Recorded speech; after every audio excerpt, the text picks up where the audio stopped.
Hello, BookTube and YouTube. Welcome back to the History Shelf. I am your host, Peg, and today I am thrilled to have on the air with us the author of a book I have talked about several times on this channel, and as you know, but we are welcoming today Francine Hirsch, the author of, let me get that up there, Soviet Judgment at Nuremberg, a new history of the International Military Tribunal after World War II. I just love this book, and we established contact, and she was willing to do this interview on my little humble channel. So thank you. Thank you. Yeah, thank you, Fran. I really appreciate it. Let me give you a little introduction. Francine is at the University of Wisconsin-Madison, and she is the Vilas Distinguished Achievement Professor of History. So yeah, welcome to the History Shelf, this little corner of BookTube where we talk about all things history.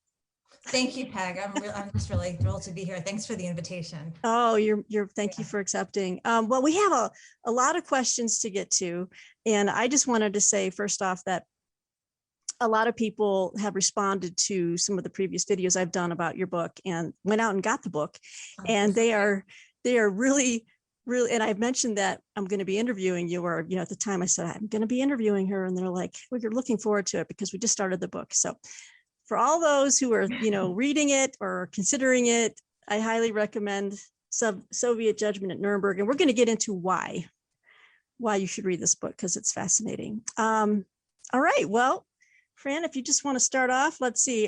So I know, coming into this book, I knew a little bit about the Nuremberg trials. I've seen some of the footage and all that. But can you set the stage for those people who are just kind of new to the subject? Sure, absolutely. So the book, it's about the International Military Tribunal, or IMT, which took place after World War II from November 1945 to October 1946 at the Palace of Justice in occupied Germany. So 4 of the major Allied powers, the United States, Great Britain, France, and the Soviet Union, tried what were called the major German war criminals, and it was ended up being 22 of the Nazi leaders, Hermann Goering, Rudolf Hess, Joachim von Ribbentrop, and others, for conspiracy, crimes against peace, war crimes, and crimes against humanity. And they also tried 6 Nazi organizations, including the Gestapo and the SS. Now, the thing is, so some of you may have seen, right, and you've seen like the Judgment at Nuremberg, and Judgment at Nuremberg, that film is actually about one of the later Nuremberg trials, the judges' trials. This Nuremberg trial was the first of the Nuremberg trial, and it would turn out to be the only 4-power one. And that's not what people thought was going to happen at the beginning. And part of where I come into the story with a Soviet angle, but a Soviet angle that where I'm really trying to open things up to really look at the whole story anew, is that especially in the United States, I think that Nuremberg really tends to be like misremembered as chiefly this American story. And if you see like the popular books and the popular films, there's a great docudrama, Nuremberg, with Alec Baldwin playing Jackson. Right, Robert H. Jackson, who is the US Chief Prosecutor and the Associate Supreme Court Justice, he's really remembered as like the force behind the entire trial, right?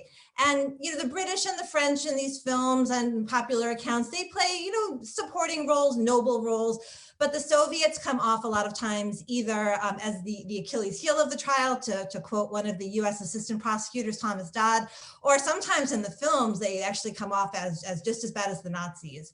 And in that Nuremberg docudrama, that's very much the case. And so the Soviet contribution itself gets very little attention. And one of the things that I argue in the book is that, to start off, there's several reasons for that. I mean, some of it is that the Soviet archives were really off limits, especially to Western scholars during the many decades of the Cold War. And so we really need those Soviet documents to be able to tell that fuller story. But some of it also, I'm very interested in how stories get told and how we remember things and why we remember things different ways. And I think that that the story of Nuremberg, there's a myth around it, right? It's a wonderful myth of Western liberalism, and when you bring in the Soviets Stalin's Soviet Union, right? Stalin's Soviet Union, which had itself committed war crimes and atrocities, it complicates the story a little bit. So then it's not only Western liberal states making innovations in international law, but it's a bigger and more complicated process than that. But I think that process is really interesting and really important to have that part of the story as well. Absolutely. I think one of the main premise, and we'll get to that and further down in the questions, was just, what made the Nuremberg trials so unique for the time, right? I mean, could you say that this was the first convening of like international allies to try a defeated enemy in the war? I mean, could you speak to just the, what made Nuremberg? Yeah. Yeah, no, absolutely. I mean, so there are a number of things to think about here. I mean, first of all, this is really the first time that the leaders of a state, right, were held criminally responsible for waging war, for waging what at the time was called aggressive war, which we can think of as wars of conquest. And this was a big deal because it had been discussed in international conferences and at the talks about the Kellogg-Briand Pact in 1928. There had been talk about aggressive war being criminal, right? Mm-hmm. But how do you punish it? And so the idea that you could hold the leaders responsible, criminally responsible, this was new. This was also the first time that certain key ideas like crimes against humanity, crimes against peace, genocide, were brought into a legal context, right? Crimes of humanity had been used before, but now these terms are being used in this trial, and that is hugely significant. And I would say that this in and of itself really changes the world. It sets off a whole human rights revolution.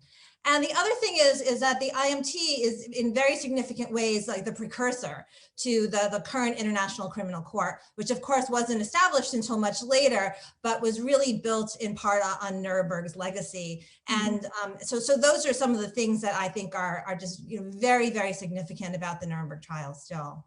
Right. And again, it's just how ironic, right? The bringing of the elevating of crimes against humanity and crimes against peace. And a lot of that was coming from the Soviets. Yeah, well, the Soviets, right? So they were the ones who brought in that category, crimes against peace. Yeah. So and we can talk more about that. Yeah, we will. Distribution. Yeah. Absolutely. Yeah. So, as you mentioned, some of those movies that people see, and Alec Baldwin and playing the big, right, American, do-gooder, and he's the force behind it, but I really found it fascinating, just the people on the Russian prosecution team. And I know we're going to talk about a few of them, but let's introduce to our audience here, like who were, Roman Rudenko. He was like the lead prosecutor. Yes. And then Nikitchenko, the Soviet chief prosecutor. Yeah. The Soviet chief prosecutor. Yeah. And, if you can just talk about them and their role, and what you learned about them. Yeah, so this is one of the things that I find really fascinating too. I loved learning about these different characters, right? Because they really came alive to me over the course of the book. And so, right, so Roman Rudenko is the Soviet chief prosecutor in the trials. Yona Nikitchenko is the Soviet judge. And the main thing to know about them is that they both kind of earned their political stripes, we might say, in the Soviet show trials, in the Stalinist trials of the 1930s. Rudenko had been a prosecutor of 1930s show trials in Ukraine. Nikitchenko had been a judge in the Moscow trials. And I think we really need to know this like right from the start, because it gives us a sense of Stalin's expectations for Nuremberg, right? What did Soviet leaders think that the Nuremberg trials were going to be like? No, the Soviets had been out in front pushing for an international military tribunal from early in the war, way before the Americans and the British were interested. But they then had a different idea about how things would go, right? I mean, first of all, just we have to remember that the Soviets lost 27 million people in the war. Like that number is astounding. And the amount of devastation that was done to the Soviet Union is astounding as well. And the atrocities, and like this was a place where like in Eastern Europe, the Holocaust took place, all of these things. And so for Stalin and other Soviet leaders, the guilt of the Nazi defendants, it was obvious. They thought that this was going to be open and shut. And so in bringing in people with more of a kind of show trial experience who were excellent speakers and could really introduce the evidence with a lot of panache, right, and fanfare, that they thought this was going to be like open and shut, demonstrate Nazi guilt, tell a story about Soviet suffering, Soviet heroism. Okay. But Nikitchenko and Rudenko themselves, they had very limited experience outside of the Soviet Union. They themselves also had very limited legal backgrounds. They had risen through the Soviet ranks in part because of their class background. Rudenko left school after seventh grade to work in a sugar factory. Nikitchenko, he got his experience as a judge in tribunals in the Russian Civil War, right? So you know, they're kind of, right. You know, by the time of Nuremberg, they've risen to important positions within the Soviet Union. Rudenko had become Procurator General in Ukraine, and Nikitchenko was he was the deputy chairman of the Supreme Court of the Supreme Court of the Soviet Union. Right. But again, they're coming. These are not people with lots of legal experience. The Soviets have members of their team who are, but these guys are coming very much from the show trial tradition. Yeah. And so that's, yeah, so that really affects what happens like once they get there. And the other thing, like the judges, I'll just mention that the judges are supposed to be independent, right? Independent of their governments, operating separately from the prosecutors. Nikitchenko and Rudenko are a team, right? Yeah. They are working, the prosecutor and the judge are working very closely together through the entire trial, and they're taking orders from Moscow. Right. And so that shapes things as well. But yeah, no, I think their biographies are super interesting to follow. Yeah, I felt kind of bad, you know, when I started reading about when Rudenko gets there, and it's just like, wait, what's going on? Like, you know, and as we'll get later down into some other questions, boy, just the practical issues they had to deal with, you know, were astounding. So it's amazing that they were tough. Yeah, it was, you feel for them, right? Yeah, kind of because you know, you have Stalin's eyes on your back, and you're like, I don't even have enough translators. I don't even, what are the Americans saying? What are the British saying? And how can we get our, you know, our indictments in there, you know, what we want to prosecute on, and it's just fascinating. But yeah, those two for sure were also interesting. But also I should say Aaron, was it Aaron Trainin? Aaron Trainin, yeah. Oh, Trainin. Okay. He was also another, like, he sounds like a very super intellectual guy. We'll get into, you know, who he is and how he fits into the team. But let's dive a little further into the types of criminal charges that the Soviets kind of formulated and wanted to persecute, you know, or prosecute at Nuremberg. And I think that's where Trainin comes in. Right. So first, I just wanted for people to know this. So there's four main charges, and so it's just to kind of get a sense of what the lay of the land looks like. Right. There's crimes against peace, which is the planning and waging of aggressive war, and I'll talk about this is the charge that Trainin really helps to formulate. There's war crimes, which is violations of laws and customs of war. And the thing that people are often interested about this is genocide, which we now think about as a crime against humanity. At Nuremberg, in the indictment, it was actually considered, a war crime. Okay. And genocide was listed as destruction of particular races and classes of people in the occupied territories. Then there's also crimes against humanity, which is crimes against civilians, right? And then conspiracy charge, which is added at the insistence of the US delegation. All right, so and they divide the case up so that the Soviets really wanted to present on crimes against peace because that was like part of their charge. But the Americans present on conspiracy, the British have crimes against peace, and the Soviets and the French, they each present on war crimes and crimes against humanity, with the French taking Western Europe and the Soviets taking Eastern Europe. Okay, so Trainin, one of his big contributions is he coins the term, this concept of crimes against peace. And he does so early on in his wartime writings. Again, the Soviets are thinking about some kind of an international tribunal. They talk about a special international tribunal. And really from the darkest days of the war, 1942 is when they're starting to talk about this, in part because of just the tremendous devastation that's been done to the Soviet Union. And Trainin, who has a position at the Institute of Law, he's part of this group of lawyers that the Ministry of Foreign Affairs turns to act as sort of consultants on these critical questions connected with the war. And he writes up a report for the Ministry of Foreign Affairs that becomes the basis of this book called The Criminal Responsibility of the Hitlerites. And in this book, he sets out this whole definition of crimes against peace. He talks about other things too, like conspiracy, and he kind of shoots down the defense of superior orders. But crimes against peace ultimately is one of those categories that makes it into the London Charter, the Nuremberg Charter. Now, I want to just add, because he's not the only person who's talking about treating aggressive war as a crime. But whereas a lot of Western jurists are very nervous and uncomfortable about the idea of ex post facto or retroactive law, right? Is this a crime on the books? Like, can we really prosecute this? The Soviets, in their legal system even, there's no issue with ex post facto law. And so the thing about Nuremberg, right, is it brings in the law of 4 different countries. And so one thing that I think is interesting to think about is that it was because of Trainin and because of the Soviets that it's one of the ways in which it kind of worked its way in there. Mm-hmm. So that's, yeah. And so again, in terms of the Soviets, they, I'll just mention too, that they end up presenting, even though they're only supposed to present on war crimes and crimes against peace, they end up presenting on all of the charges.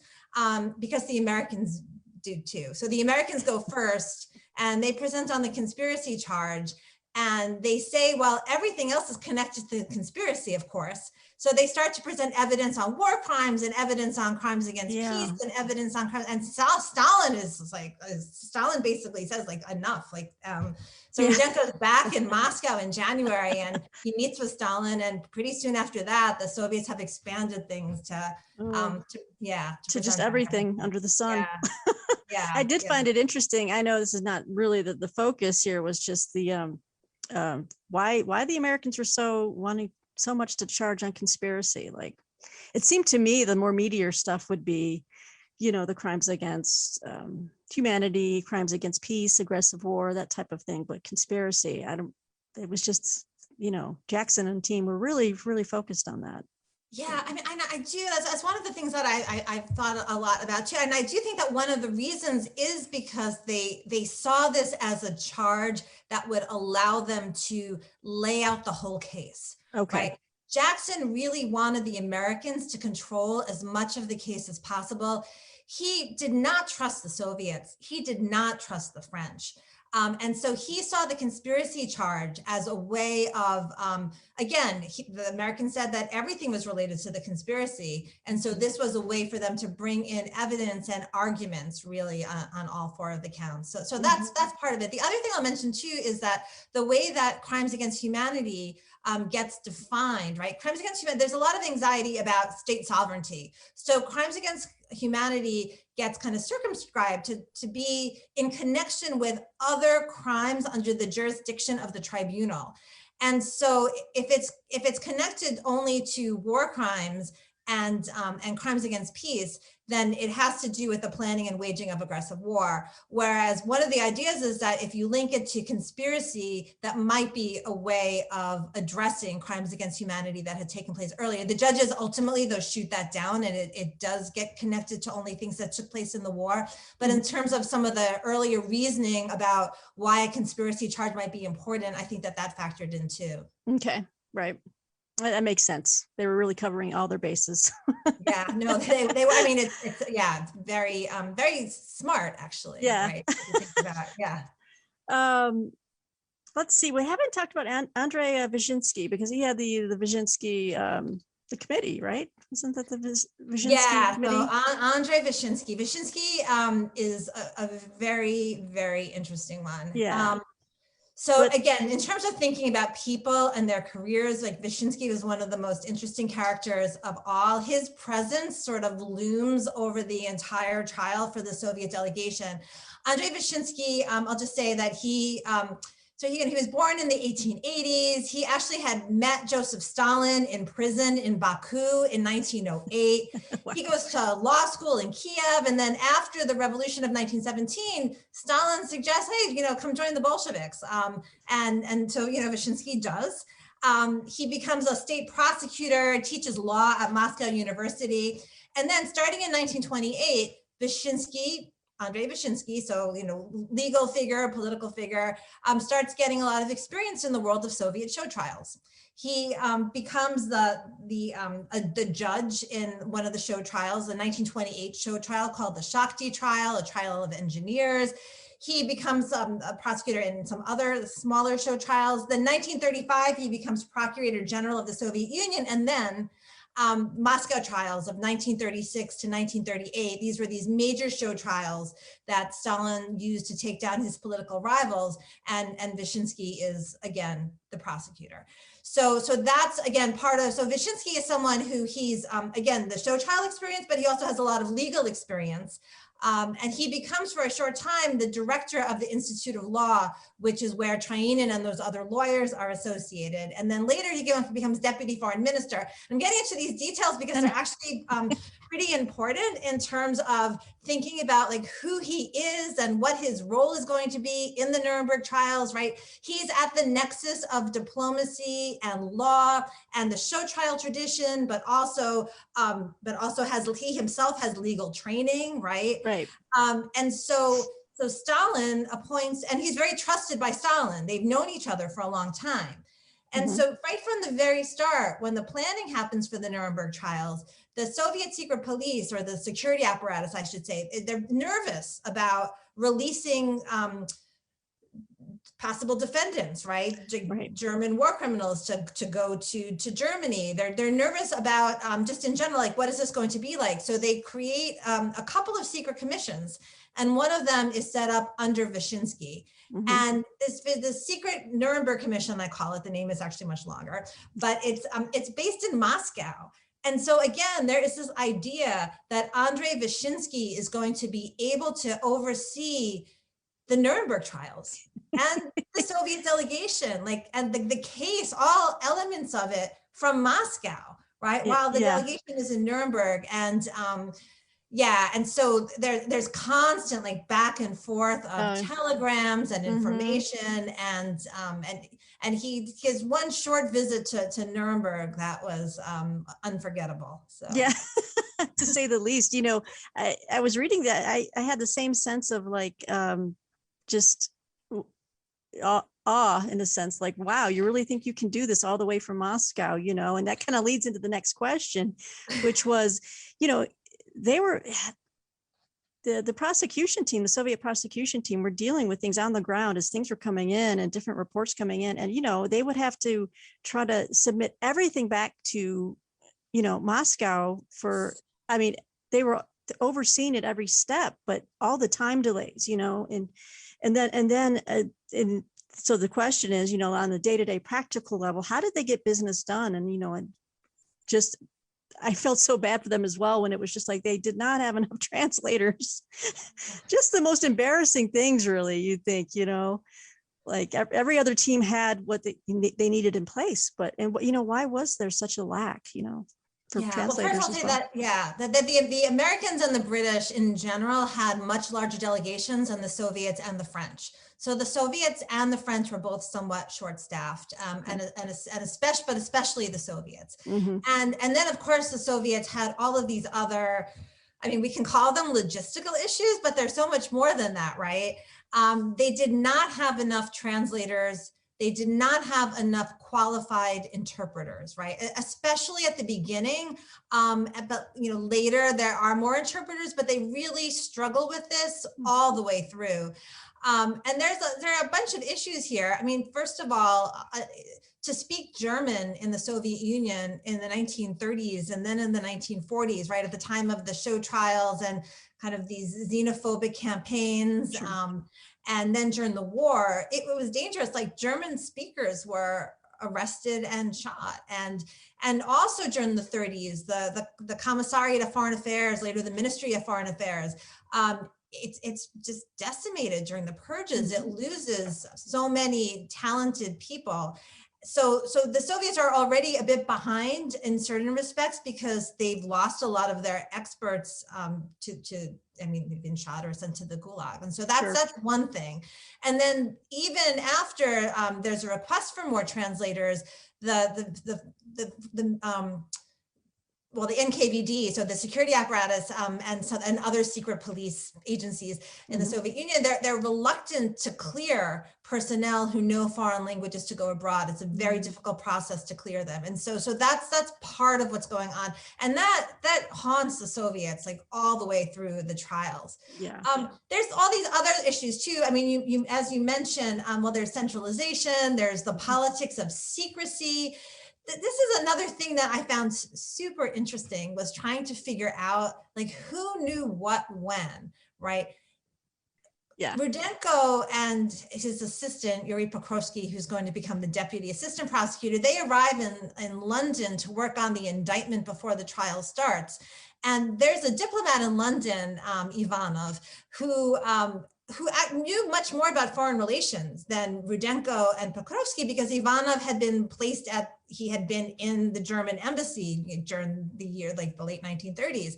And so he realizes right away when Rudenko's there and these discussions are going on about the indictment, and the indictment is going to include pretty much like a whole narrative of events leading up to the war and then the war itself. He realizes that Rudenko doesn't know very much at all about Soviet-German relations. Yes. He writes home, and Rudenko doesn't know about the secret protocols to the Soviet-German non-aggression pact. And he tells Moscow, you really should fill him in, right? You really should. So this becomes a whole thing, right? These politics of secrecy and who knows what. And there's also this again, because they think that they're going to control all this from Moscow, and it's going to be somehow easy because of the Soviet Union, they can do it all. Yeah. So there's also just all of this information that's constantly getting relayed back and forth through these secret channels. Sometimes telegrams get lost, sometimes instructions get lost.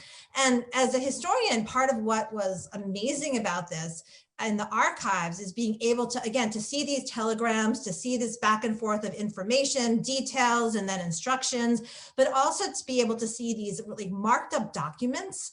So to see a copy of the indictment that was passed around all of the major Soviet leaders who wrote back comments on it, to see a draft of the judgment. Now, judgment was not supposed to leave Nuremberg. It was supposed to be in a locked room, but it was allowed a copy.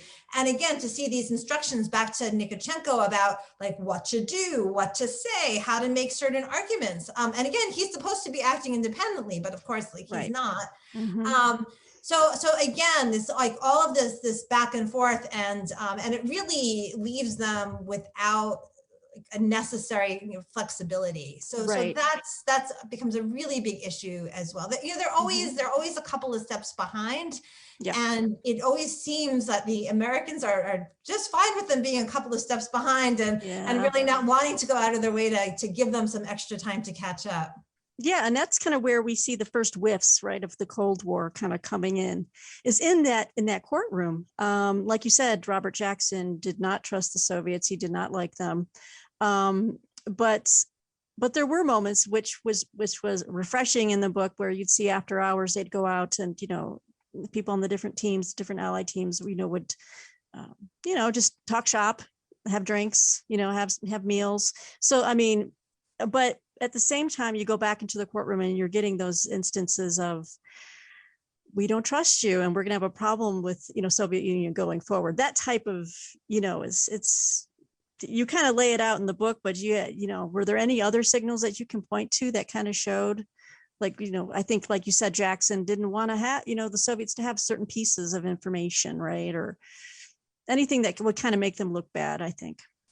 Well, I think that it's so, again, this is one of those things that was really interesting and complicated to try to put together the layers of what's happening. And I just want to say, I'm glad you mentioned like the nightlife and the parties, because again, like to me, like in working on the book, like one of the surprises of the book to me was just how important all of that was, right? I had wanted to read about this at first just to add some color to the story, and I just to get a sense of place, right, of the liveliness. And what I realized pretty soon on was that it was sometimes after a whole bunch of drinks that things would actually get done, right? There's this moment and why should that surprise us after all? Isn't that right? It's human nature. You think about these things as separate, or I guess I should say, maybe other people don't, but I hadn't fully appreciated the role of alcohol in making the Nuremberg trials flow. Really grease the skids there. Yeah, so there's I just mentioned like there's this moment in November where it's kind of after Vishinsky has come to Nuremberg to make sure that Rudenko has some of the information he needs to kind of stand down this effort to introduce the secret protocols, and and he brings this list of information to try to keep these topics out of the courtroom. And this list, by the way, was Jackson had asked all the prosecutors to let him know if there were certain things they needed to keep out of the courtroom, right? And so I love that part. Yeah, which is again one of the sort of unexpected. I was like, oh, that's interesting that's part of how this all unfolds, right? And yeah, and tell us your dirty laundry, as if the Soviets would be willing. Exactly, and you can frame it different ways. Like you can frame it as like certain things might come up in court, certain things that maybe your countries had been involved with, and that's right. Be better for me if I knew this ahead of time, Jackson says. And the U.S. came into the war late and has the least to hide, and so I can help to keep these other things out of the courtroom. And then the Soviets are like, well, what do we do with this? Yeah. So, but there's this taboo list, and part of what happens after, again, at these parties, after everyone's had a bunch to drink, the next day, Rudenko lets Vishinsky know that it's all going to be okay. That I guess while they were drinking, he had worked it out that they would review each other's evidence ahead of time and their speeches ahead of time. So that is, I think I really love those kinds of moments. But yeah, to get back to the Cold War thing, because this is happening at the same time that Jackson is very wary about cooperating with the Soviets, very much aware over the course of the trials that again, this is real stuff, right, about what had happened when the Red Army marched through Berlin, right? Yeah. We're very well aware of deportations that the Soviets were carrying out in Poland and in Hungary, even as the Nuremberg trials were taking place, right? That Jackson had spent time in Europe. He had heard stories about what was happening in Poland and camps, other things. And so again, what is this that we're doing? And there was a lot of concern about preserving the legitimacy of the trials. And so again, efforts to try to, so for the Americans to present as much of the really essential arguments and information so that they could shape it, so that they could be in charge of it, so that there wasn't a question of it being dismissed. Again, just think about it. The Soviets introduce this category of crimes against peace. What is a crime against peace? I mean, secret protocols, right? And so at a certain point, if the Americans present on this, or the British end up presenting on it, but again, present most of the information, it's a way of keeping it a little bit separate. Right. So that's part of it. I thought that what's remarkable though too is even as this is all happening, that throughout the prosecution case goes on forever, right? Just months and months. Yeah. It does. From November to February, and tensions are pretty much kept under wraps. It's really once the defense case starts in March that the relationship between the Soviets and the Western powers really starts to unravel a bit. Right. Yeah. Right. And I think this is a great place to, because you mentioned it a couple times already. And for those people who are not aware of those secret protocol, the secret protocols in the German-Soviet Non-Aggression Pact of 1939, if you could just give us a rundown, what it was, and then just tie it into how it was going to affect, their ability to, interview the defendants, and how it was very much a Damocles sword hanging over their heads the entire time. It is from the very beginning. So, okay, so we have the Soviet-German Non-Aggression Pact of August 1939, which on the face of it is, a non-aggression pact, pretty standard stuff, but it does include these secret protocols. And according to the secret protocols, it's basically an agreement that I forget the exact language, but should the political and other circumstances change, that certain territories of Eastern Europe, including Poland, the Baltic states, or talk about Bessarabia and Finland, would be divided into kind of Soviet and German spheres, right? Without, further explanation about what exactly that means. A week later, right, Germany declares war on Poland. And then 2 weeks after that, the Soviets invade Poland, but without a formal declaration of war, right? From the other side, and Poland, soon becomes divided. Yes. And, and then of course the Soviets also annexed the Baltic states, Latvia, Lithuania, and Estonia. And then there's the Winter War in Poland. And so again, things are kind of going along in keeping with these secret protocols. Mm-hmm. And again, if a crime against peace is planning and waging war, does this count as planning and waging war? I mean, well, I think the invasion of countries probably counts, right? It's planning and waging war. Yes. Yeah, that was part, or like part of one of the indictments, right, was under like aggressive wars, like the acquisition of territory that's not yours. Yes, absolutely. So that absolutely fits.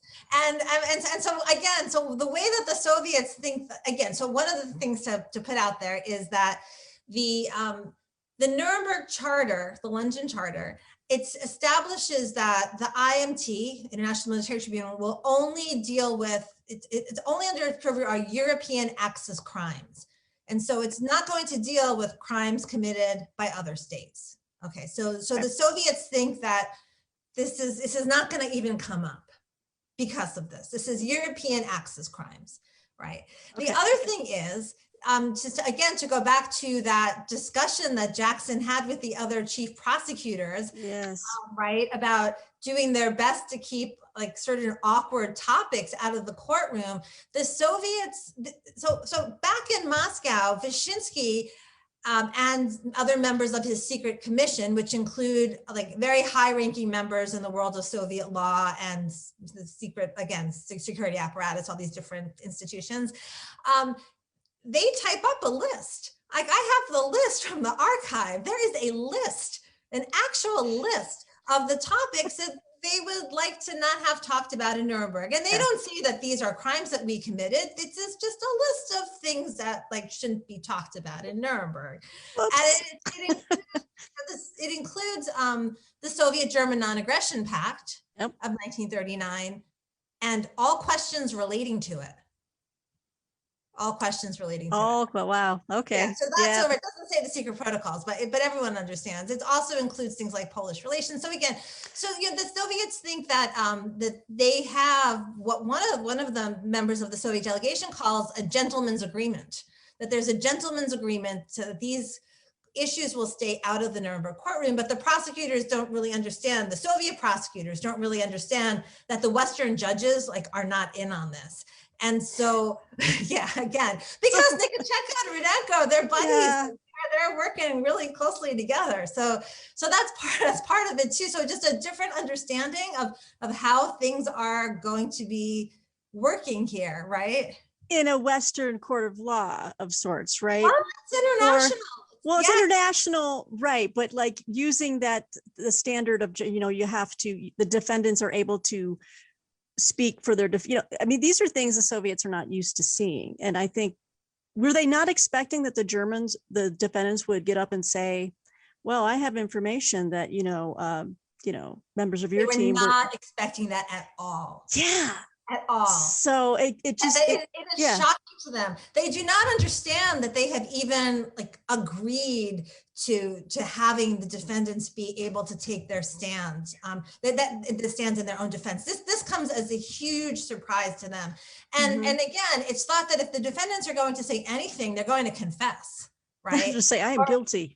Right, or at least be cooperative, right? And Oh, yeah. so again, this is this is not. But let me just say too that so the Soviets, there's one thing about this, right, in terms of their expectations of how this is going to play out. But even Jackson and his team, even the British, the French, everyone is surprised by how much leeway the judges end up giving to the defendants. So everyone is surprised by that. Hermann Goering, he's the first of the defendants to go, and he runs circles around Jackson because Jackson thinks that he's going to ask him a bunch of leading questions to get at the whole history of the Nazi party. And Goering just starts like singing the praises of Hitler and yes, and goes on and on for weeks, and the judges refuse to cut him off. And Jackson is furious about this because again, everyone thought that, okay, there's one thing to have a fair defense, but like, why are the judges letting the defendants go on like Goering for weeks at a time? And so again, this is part of it has to do with this, with Soviet expectations, and some of it has to do with, in general, a misunderstanding about what the role of the judges are going to be. And I think some of this too is the judges become increasingly worried over the course of the trial about the trial being perceived as victor's justice, because there's all kinds of articles appearing in the press about this. Yeah. Because, again, it's for, the four victors, and they're worried about the legitimacy of the trials. And so they really decide to give them their weeks in court, and that was the right decision in terms of the history and the legitimacy of the trials, but it was very uncomfortable for the prosecution right at the time.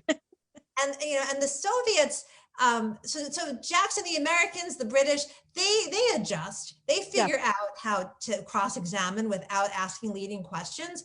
The Soviets never do, because some of it is that they don't have that experience. Some of it is how they planned. I found in the archives that there are the way that the Soviets planned for cross-examination, they had these lists of questions and kind of with the answers written in for what they thought the defendants would say. And they were really kind of imagining that somehow this would follow some kind of a script. I mean, you just think about this, right? Yeah. And so afterwards, how are they going to then adjust to that? And again, when there's so much has to be approved in Moscow, and then the defendants are bringing in things that are totally unexpected. And the defendants also, they totally take advantage, and any opportunity, they then try to bring in counter charges against the Soviet Union. Yes. Try to bring up Soviet crimes, like Goering, the big charges that this is aggressive war. Goering, Ribbentrop, Keitel, they all make these arguments that this was a war of prevention against the Soviet Union. And they go on and on and on about this. So that becomes an issue. When Rudenko talks about in his cross-examination of Goering and tries to talk about the deportations and the mistreatment of people in occupied territories, Goering starts tossing back facts about Soviet deportations. That's right. Yeah. So again, they're really it's painful. Yeah, they were caught flat-footed for sure. Yeah, really painful. But also, I mean, there were times, even though it was a very serious topic, I kind of chuckled at that, like the pre-prepared script, like this is what the lawyer asks, and this is what the defendant says. I know. In response, I mean, and yeah, that was another one of the questions, which you've already kind of touched on, was just like, I was not aware that some of the defendants, the Nazis, were so just well prepared, just highly, extremely intelligent and astute at countering. I mean, I don't know if they were coached by their lawyers or if they just knew they were just naturals, like Goering. I had no idea. Yeah, he really holds the floor, right? Yeah, absolutely. And that's one of the things, and there's a memoir now, I'm not remembering which of the judges, might have been Burkett, who was one of the assistant judges, alternate judges rather, but he really talks about that, how people were kind of expecting Goering, the cartoon character almost, right? Yes. And because remember, when Goering arrived at Nuremberg, he was a drug addict, and and so that's what they're expecting. And he's been kind of cleaned up over the time that he's there. And Yep. again, just really holds his own in a way that they're all very surprised by. Right. There was a really very entertaining part of the book I found just fascinating. It was like a page turner. I'm just like, what is this? I'm so glad. It's interesting. Like the defense part of the book, I had no idea initially that I was going to have so many chapters on the defense case, because I didn't really realize how important it was for some reason. But a lot happens. Yeah, I'm glad that you covered that as detailed as you did, because I really enjoyed it. But here's the other thing that really stood out to me as well. We talked about the secret protocols and the German-Soviet non-aggression pact, but I also want to talk about the Katyn massacre. Oh yeah, because that was the other landmine of sorts that the Soviets were trying to. Well, not only were they trying to avoid it, but in a very, for lack of a better word, ballsy move, they wanted to pin it on the Nazis as in that courtroom. And it's just like, wow, that didn't work. Could you speak about the Katyn massacre, what it was, and how this, played into the Nuremberg trials? Yeah, this was, again, one of those things where you're just kind of scratching your head and like what is going on, and why are they doing this? So again, the Katyn massacre, this was, it was the murder of thousands of Polish officers who were prisoners of war, right, out and they were left in pits in the Katyn forest and other places we now know too, but the Katyn forest is outside of Smolensk. And what had happened was in April 1943, Radio Berlin announced the discovery of mass graves and blamed the Soviets. And the Soviets, argued back that it was the Nazis who had committed this atrocity after they took the region in the summer of 1941. So, he said. Yep. We now know, like, definitively the NKVD was responsible, right? But people were not clear at the time, although there was enough information that the Soviets probably did it. But again, the Soviet Union was allied with the other Western powers. And so this was really a politically delicate issue. After the victory, the Soviets consider holding their own Katyn trial. And then someone gets the bright idea in Moscow. I wish I knew who, but someone gets a bright idea. It's like why bother holding our own trial? Just add it to the indictment of the International Military Tribunal, right? They saw that as just like the best possible way to pin the crime definitively on the Nazis. And so again, in London, in these deliberations about the indictment, the Soviets include Katyn. And again, this seems very reckless, right, in retrospect. But there's a few things here. First of all, again, the Soviets thought that the victors would control the script. They thought that the defendants would not be allowed to even challenge the prosecution's evidence if it came from official war crimes committee because of the wording of this in the charter. And the other question here, that's like, at what point does Rudenko even know who's responsible for Katyn? This is this other big question of, I think that some of the Americans had more information than the Soviets at certain points about this. Okay. And so the Western prosecutors, Jackson, Maxwell Fyfe, Sir David Maxwell Fyfe, for the British Deputy Chief Prosecutor, the others, they appealed to Rudenko to like why include this? This just, this is just going to open up a whole thing. Like, you really need to go there.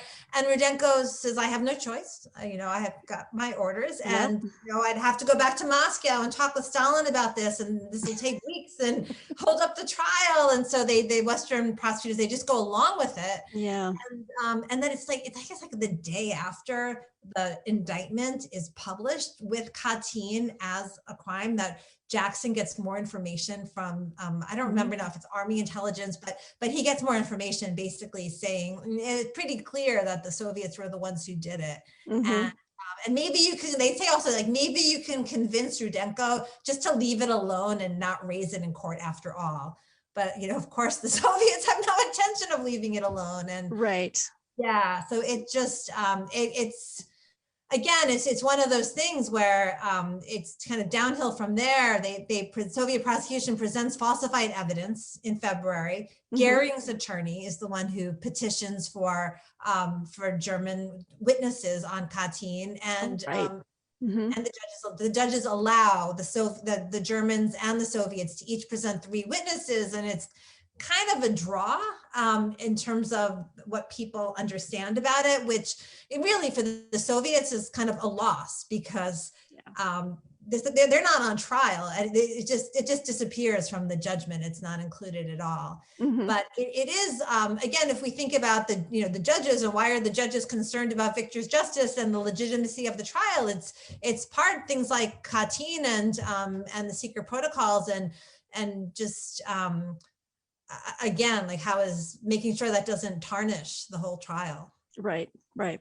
Yeah, those 2 were the big areas that in the book where I was just like, how did they even get around it? But it was, like you said, those instances of the judges acting to make sure everyone viewed it as a legitimate, trial. I think that there's so many like points of tension in a way on working on the book and thinking about this. Because on the one hand, I was always just wanting to like step back and remind myself again, like what a major role the Soviets had in winning World War II, right? How much the Soviets had lost in terms of lives lost, in terms of just the devastation of industry and agriculture and culture, and again the role of the Holocaust in those territories, and just the massacres, right? So there's that piece that's really important to keep in mind. And then at the same time, once Katyn and the secret protocols get added into the mix, you have to talk about all of it together. You can't. And that's why it's like a very messy story. Like we love these clean narratives of like heroism and heroism and suffering, but it's messy and like real life. Like real life. Yeah, like real life. And I'm glad you mentioned that about the Soviet sacrifice in the war, because I think I mentioned that as I was reading the book in one of my other just videos, just chatting about the book. It's just like it is important to remember, and I said in my video, like at World War II, we wouldn't have won World War II. I mean, like you said, it's almost inconceivable. It's, it's that number, like, 24 million or something. I mean, something that's just inconceivable. Right. That they were just, one out of every 7 people. And they committed them to defeating the Nazis. And, we should forever be in debt to the sacrifice of the people at that time who did that. And then you are faced with these other ugly things, that the Soviets were involved in, as far as, kind of working behind the scenes, wanting to take over Poland, or, annex territories, massacring, Polish officers. And, and then of course, when they did get into Berlin, and then the mass rapes of the German women, and, so, I mean, it's life. Right. But I can see where at the Nuremberg trials, the Soviets were really trying to remind the world, like, because at the time, the Americans and the British were getting the spotlight as the heroes. And they're like, hi, what about us over here? We committed, 25, 20 millions and millions of our troops. And so I think there's an important part of the book, I think, to really bubble up to. So that was just it's a little personal thing I wanted to share that I really appreciated, just from a historical standpoint. The Soviets really were critical to us winning that war. Yeah, no, absolutely. Thanks for, yeah. No, it's, but yeah, there's problematic down the line though, as far as, the different crimes against, humanity and the things that they were involved in. But, so the other thing from this book, and I love the notes and the research that you have put into the scholarship is just mind blowing. Like I can go through your bibliography and I'll have a reading list for the next, 5 years or whatever. But so talk to us about just how you research this book, give us some of your insights into the craft of how you put this together, and having to access so many various different archives. Let us, tell us about that process. No, I love talking about the archives because Yeah. I miss the archives. I'm missing them this year. It's just so much fun. Right. So I couldn't have written this book without the research I did in the Moscow archives. And I'll say now that I did that research in the summers of 2005 and 2006. So I've been working on this book for a really long time. And then I had just a little bit of follow-up stuff after, but that was when I was in the archives and doing that. And so five major Moscow archives. So I worked in the archive of the Communist Party, and in the State Archive, in the archive of the Academy of Sciences, in the archive of Literature and Art, and in the Foreign Ministry Archive. And the Foreign Ministry Archive was the one that was the most difficult to get access to, just in the sense that they don't always let researchers in. You have to petition and be pretty persistent. And so I felt extremely, extremely lucky that I was able to work in that archive, because again, some of the materials that I found there, that's where you have like Andrei Vishinsky's secret files and Molotov's files. And so some of that correspondence back and forth, some of the telegrams, some of the documents that got all marked up, right? Some of those are from that archive that really gave me just a sense of what was happening behind the scenes in Moscow with the efforts to monitor the Soviet delegation. Say that the Archive of Literature and Art was one of a really, it was a great experience. In part, it was a nice place to work, but in part also the kinds of materials that I was able to look at there. In the book, so it's in part a story about law, right? But it's in part it's also just a story about the Soviet delegation as a whole. And I really try to tell the story through the eyes of other members of the Soviet delegation, including some of the Soviet correspondents. So Roman Karman was a filmmaker who was in Nuremberg, who ends up making a very, in the Soviet Union later, very famous documentary of the Nuremberg trials. And he's there the whole time, and he just has this incredibly vivid way of describing things and describing the scenes, like as you might imagine, the way a filmmaker might. And he writes really beautifully. And so being able to see his account of like what it was like to walk into the courtroom for the first time, and what it was like to see the defendants, and what the food was like, and the smells were like, all of that really, that was great. And the Vyacheslav Vishnevsky, who was a playwright and also just wrote very vividly of his experiences, and very painfully too, just about, again, how difficult it was. You get a sense of like the trauma of reliving the war and reliving what they had seen on the front lines and reliving what they had seen in the occupied territories, in hearing about this like day after day in the Nuremberg courtroom. Yes. So those were in the archive of the Academy of Sciences. There were, that was where a lot of the materials relating to Aaron Trainin were. So again, that book he wrote, The Criminal Responsibility of the Hitlerites, it started off as this report. And so again, to see like this early report and then the transcripts of discussions among the other lawyers about it and how the report got revised. So again, I love that kind of thing. Yeah.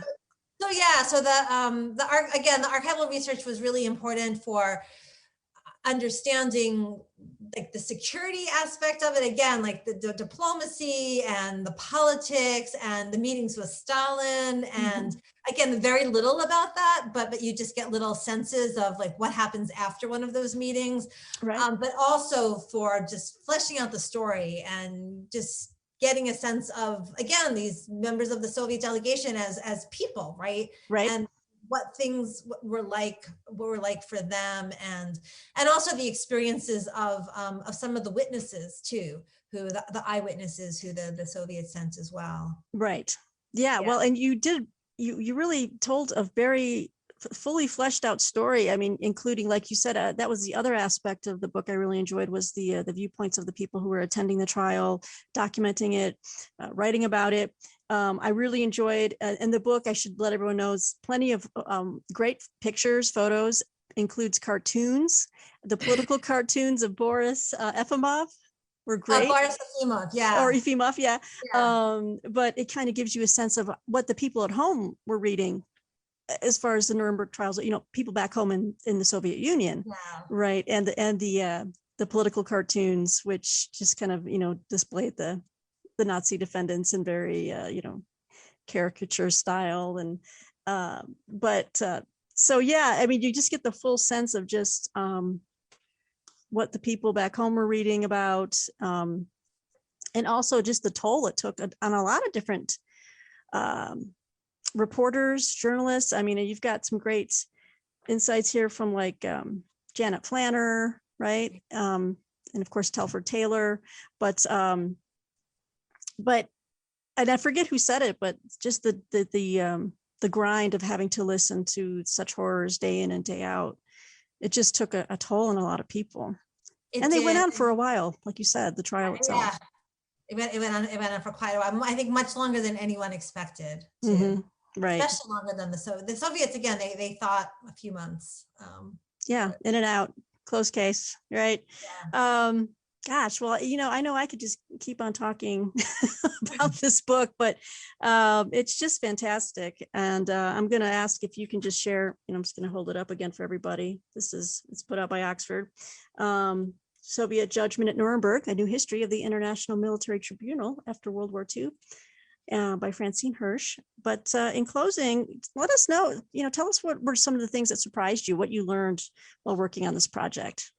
No, there were a lot of things that surprised me about the research, first of all, in terms of, I don't think I had a full sense of the Soviet contribution. I don't think I had a full sense early on also of all of the evidence that was presented at Nuremberg about the Holocaust by some of the witnesses, like people like the Yiddish poet Avraham Sutzkever, because a lot of times when I would read about Nuremberg, you'd get a sense that the Holocaust wasn't discussed all that much, or that the Soviets didn't really talk about it that much in general. And so I found that really wasn't the case. So I was a little surprised by that. And I was surprised just too by the defense case and how long it went on and how kind of interesting it was in that way. And as I had said earlier, just about all the nightlife and just what was going on there, and all the stories about drinking, and the stories about there's just these crazy stories about the Soviets like drinking in their rooms and thinking that their room is bugged, and so just like that, some of that stuff is really, really interesting. I would say the other thing that I guess it ended up being a very different book than what I thought it was going to be, in a sense that I thought I was going to write this book about the role of the Soviets in the trial that was really going to focus on the Cold War aspect of things. And in part it does, but I don't think I realized how much I was going to really get into the whole Nuremberg story and end up retelling Nuremberg, right, with that new information. And I didn't realize how emotional the whole process was going to be either. I mean, I guess if I'm honest, that might be the thing that surprised me the most, like how affected I was by what I was reading.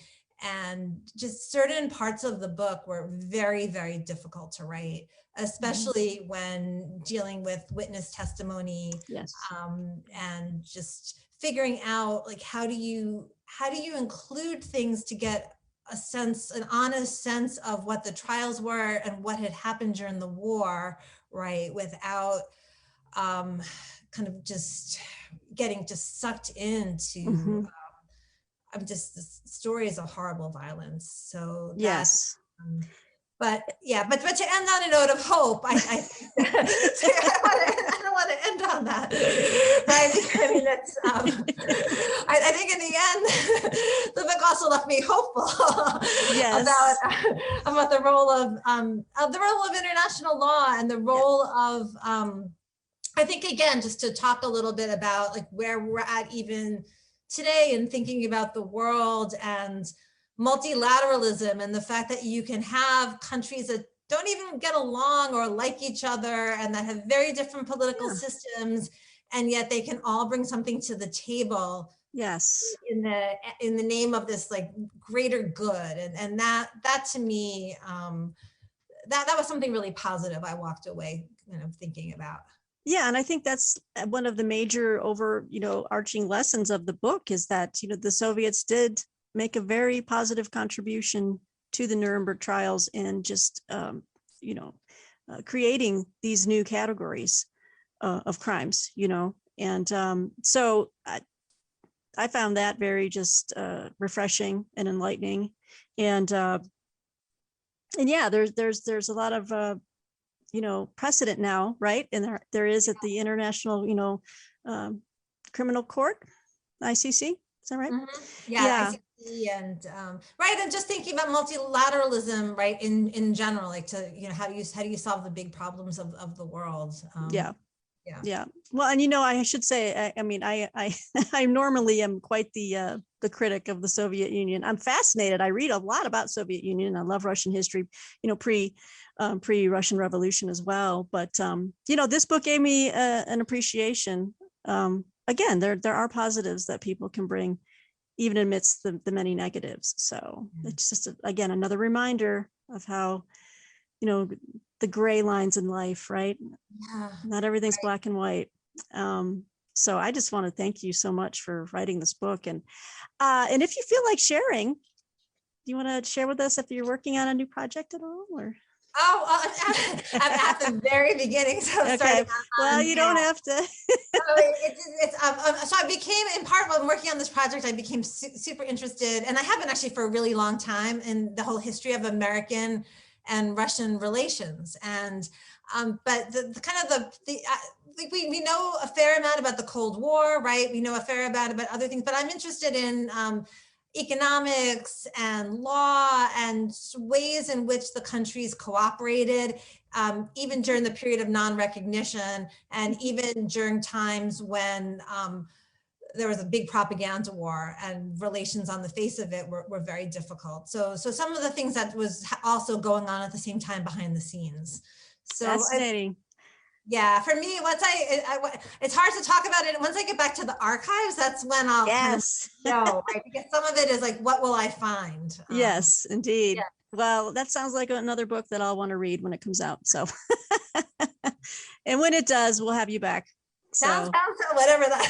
Yeah, whatever that'll be. You take your time, and good luck. Good luck on the project. And thank you so much, Francine, for coming on to the History Shelf. And I know my viewers are just going to really eat this up because I really love juicy history content. So thank you for having me, and thank you for your interest and for all of your wonderful questions. Oh, well, I loved it. And thanks again for your time. And until next time, book 2, check out Soviet Judgment at Nuremberg.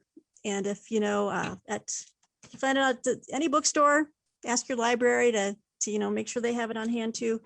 And yeah, look forward to hearing what everyone has to say. So thanks again, Fran. Thanks, Peg. Take care. Thank you. Bye-bye. Okay, bye.